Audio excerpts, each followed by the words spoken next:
Mis see on? Kuule, mul on tunne, et see ongi üks meie valikainetest. Vastavalt Türi Ühisgümnaasiumi õppekavale peab gümnaasiumiõpilane 3 aasta jooksul läbima kindla arvu valikkursuseid. Reaalsuund 6, kunstisuuna õpilased 7 ja rakenduse suuna õpilased 11 valikkursust. Mulle meeldib näiteks väga süüa teha. Ja minu õnneks meie kool pakub ka kulinaaria kursust. No lihtsalt vaadake seda kooki. Nii hea. Aga kui sulle kulinaaria ei meeldi, siis sa võid ka näiteks osaleda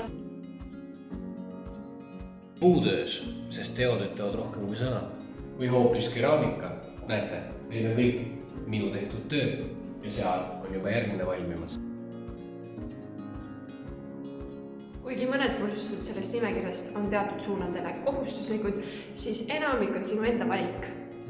Selles sügises pakub TÜÜK uut ja erakordset valikkursust nimega teadlik sportimine.